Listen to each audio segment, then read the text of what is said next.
Okay, so your Mars and Pluto are about 166 degrees apart. So I'm going to read, this is from Jeffrey Wolf Green's Pluto Volume 2. In case you want to ever buy this book, you'll know where the information came from. I'm going to go ahead and read the two aspects that come right before and right after. So the triseptile at 154 degrees, and then the opposition at 180, because you're right between those at 166. Okay, so it's for the triseptile. It says this aspect promotes clarification of the individual's self-concept and evolutionary purpose as it relates to the needs of others, the environment, or the whole. The necessary self-analysis that promoted a purging of self-inflated delusions of grandeur, which sounds like what you were talking about with your past life, being an astrologer, that specific astrologer, during the inconjunct aspect now evolves into an essential humility that allows the individual to prepare to integrate his or her purpose within the context of the social environment. So this is the word I was looking for, not, it's that Libra, it's that whole Libra thing, the social, relating, like personal relating. Okay, then the opposition. When this aspect occurs within the gibbous phase, it correlates to a state of preparation for the evolutionary intense manifestation within the full phase. The need to integrate into social reality as an equal. Accordingly, the ego experiences the full force of other people's will, desires, and reality in such a way as to enforce awareness that the drives of others are just as strong as its own. And this is that whole, Aries Libra axis that is featured throughout your chart, in your Pluto and your moon and other places. So you were born somewhere in between these two, the humility of, not everything being about me, but understanding now that, other people have things going on just like I do.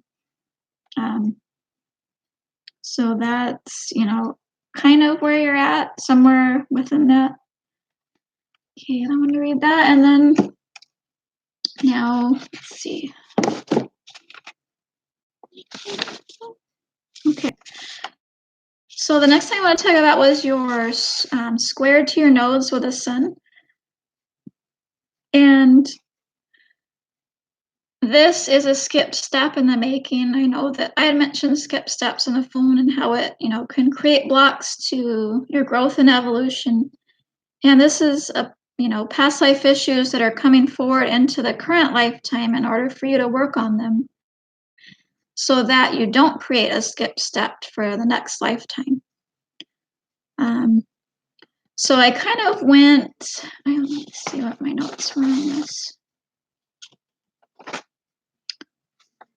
Okay, sun square the nodes. So we're looking at the sun, Pisces 6th house, square the nodes, Sag, Gemini. So that tells you a little bit about, what the conflict's about. And then I looked at what the aspects were between this planet that's squaring the nodes, which is the sun, and another planet. So you have the sun conjunct Mercury, and then that square Jupiter. So then when I wrote this whole little diagram, and then I saw, okay, your sun is conjunct the north node ruler, but square the south node ruler. So the south node ruler was that Sag in the second, or that, that taking the belief systems or the religions and then creating a sense of personal value and meaning out of those. The stubborn, fixed sense of, what your beliefs are, that whole Taurus side of that.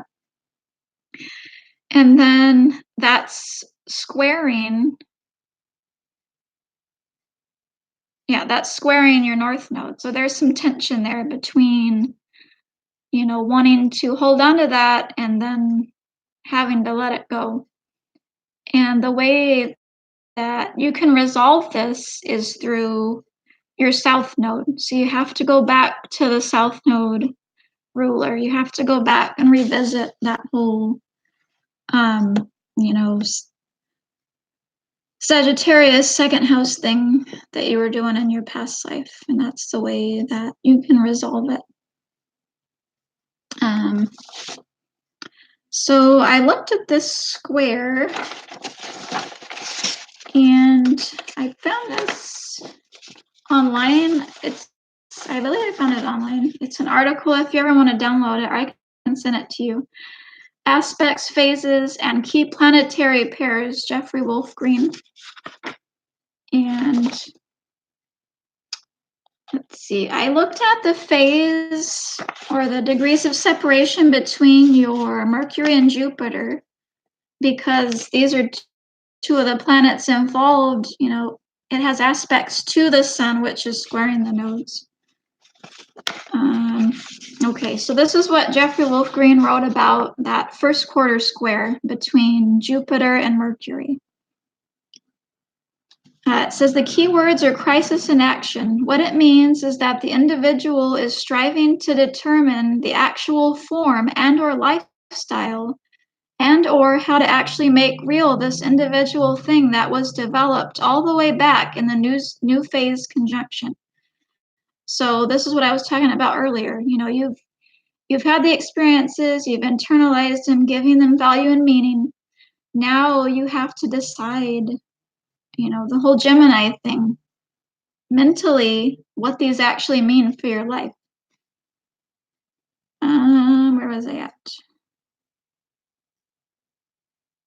And this is like external communication, and it's like, okay, I'm starting to figure out who I am, and now I gotta kind of get my toes wet and let other people see that and not be afraid to be vulnerable and not be afraid to let them see that maybe I don't have everything figured out and that I can use their ideas still to gain an even deeper sense of myself.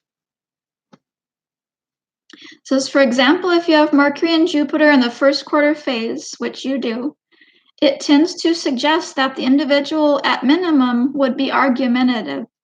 It will attempt to confront the existing opinions or ideas or philosophies of another. So we're talking about, what were they called? I used to get into this too, apologetics, where you try to, argue your religious beliefs or whatever against somebody else's and see who has the superior mind.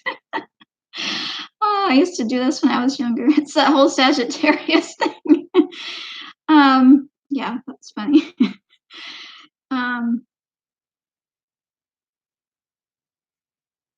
Let's see. In order to establish its own knowledge of its own opinions through such confrontations and clashing, the person can even argue just to argue.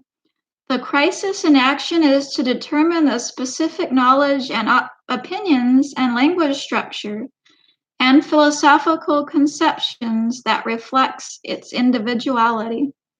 The polarity point, of course, would be the last quarter phase, the words of which are crisis in consciousness.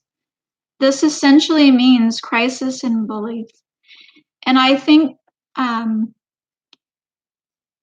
Pisces, sixth house, Pisces, Virgo, this is consciousness and belief. Anytime we see Virgo, because Virgo is between worlds, essentially. It's between, the world of the teenager, the high school world where everything was about me and, how did I fit in? And I'm letting other people, give me a sense of self-worth based on what their opinions are of me. So there's that world, the high school world, and then there's the adult world where you're out in the world, you have completely different values than somebody who's in high school. So you're kind of in Virgo, you're stuck, you're stuck between Leo and Libra. And you're kind of like not sure where you fit in yet because you don't, you're still here, but you need to go here. Um,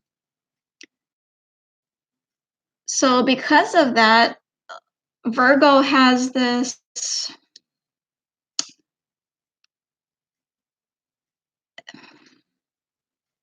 they just a lot of times they feel like there's no point to life.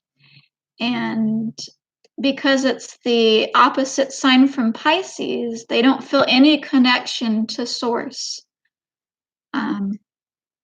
So maybe, in your circumstance, now this is just a guess, I don't know. This is for you to analyze and, think about for yourself. But, you have these belief systems and, personal philosophical beliefs that you hold really strongly, that have given you a sense of who you are. But it's all mental. You can sense that you're connected to it, but in an intellectual way, and not and at the intuitive level. Which is what your North Node and your North Node ruler is all about. It's about, coming to that place of letting go of beliefs as a way to feel secure versus, being able to use them as a way to find unity with others, that whole Libra thing, which is the long-term growth strategy of your soul, is learning how to integrate Libra. And then that's kind of like a stepping stone to give you that connection to source, because it's only through the other that we can find connection to true love, which is God. If that makes any sense. Okay, more rambling. Let me get back to what I was talking about. Okay, crisis in consciousness. That's the whole Virgo Pisces, and you have that in your sun, and I don't know where else you have it in your chart, but that makes sense because, this is the planet that's squaring the nodes, that whole crisis in consciousness thing. And that might be a part of what you need to, these past life issues that need resolution in this life. And for me, I'm like seeing how all this stuff is interconnected. And hopefully that's coming through, or it will by the end of this video.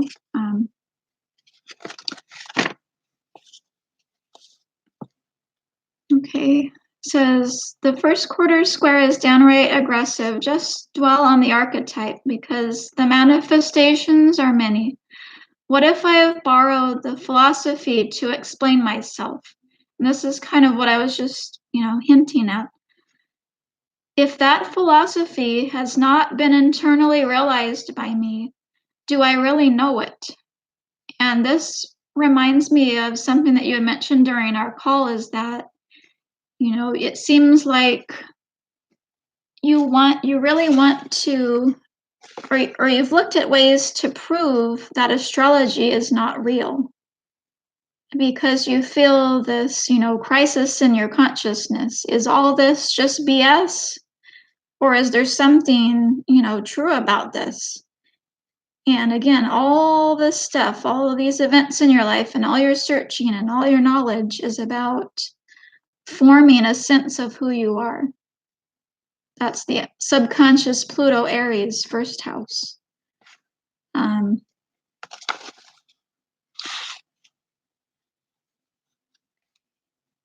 So if that philosophy has not been internally realized by me, do I really know it? So if it's all just a mental concept, do you really know it? What happens if I interface with someone who has inwardly realized Zen? Does this not now promote a conflict for me as they question my knowledge? So this is again about, learning how to be open with others. And this is probably, if you haven't already run into it, what you're going to be running into is, these other people and these other relationships that cause you to question, your core beliefs, which bring you security, which brings us back to the whole, the two compulsions of the Aries soul desire. Yeah.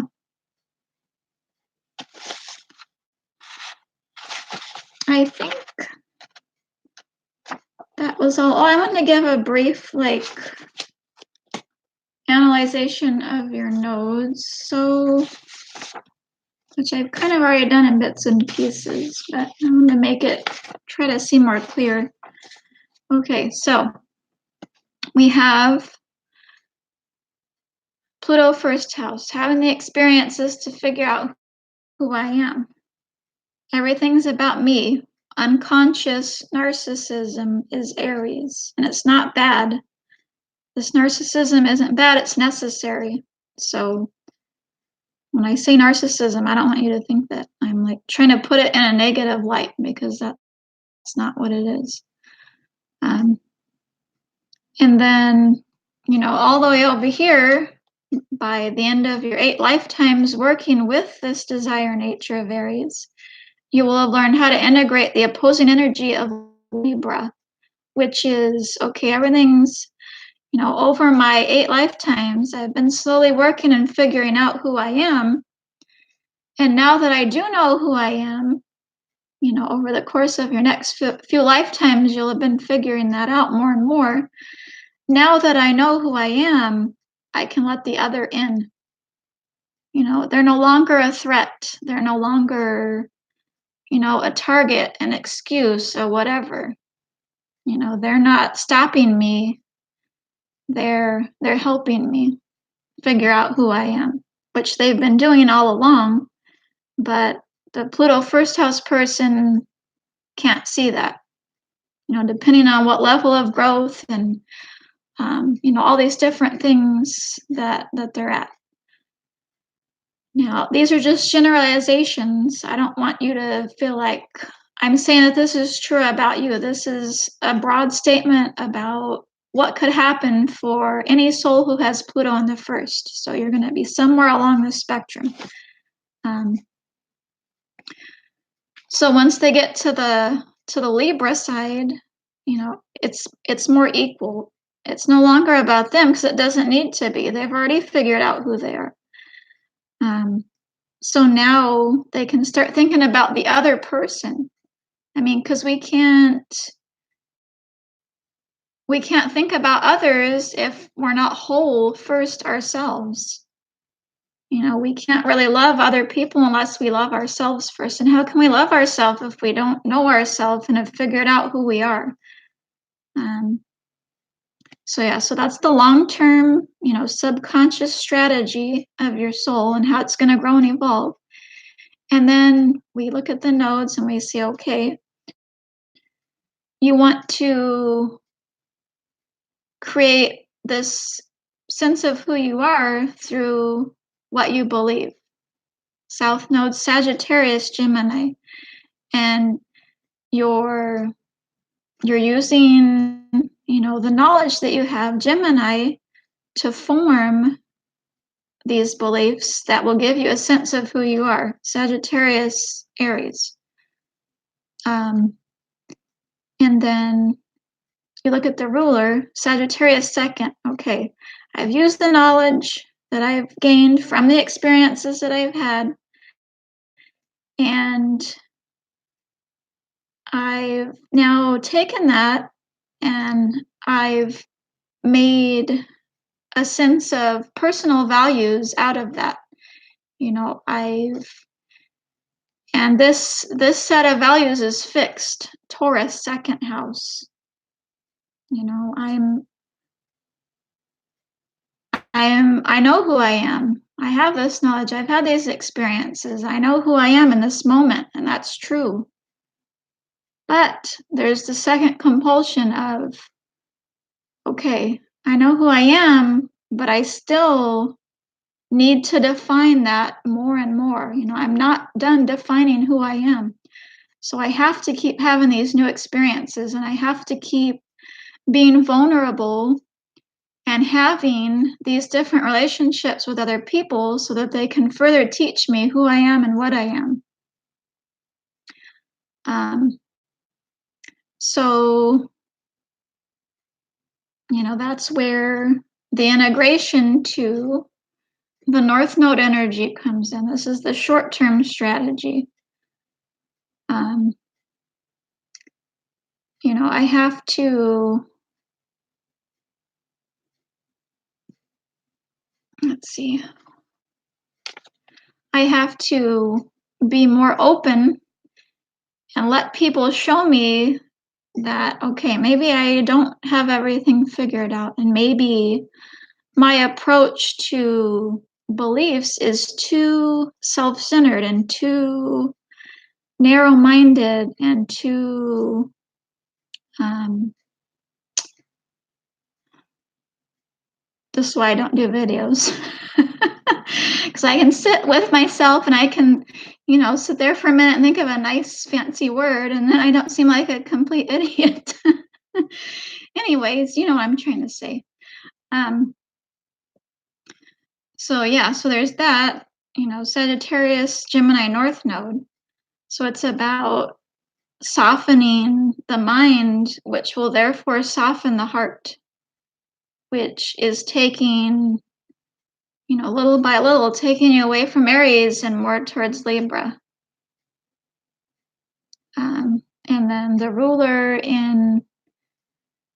of the North Node is the Pisces Leo thing. Like I said, I don't really have an idea about that. I think it has to do with something of that crisis in consciousness, where when you do begin to open and soften, that you realize that, you feel more connected. You feel more connected to other people, which is going to make you feel more connected to source. Versus it being, oh, I'm a loner over here in my own world, and I have all this knowledge, and this is who I am, and I don't want to let anybody in. Or, if somebody does try to get in, I'm gonna argue with them and win the fight because of my superior knowledge and I have everything figured out. Versus over here where it's a lot more vulnerable. And that vulnerability is what's going to lead you to and be able to internalize this, all this knowledge that you do have, and make it concrete and real, and something that is not up here but is in here. And that's going to give you a lot of security, true security, once you can get to that place.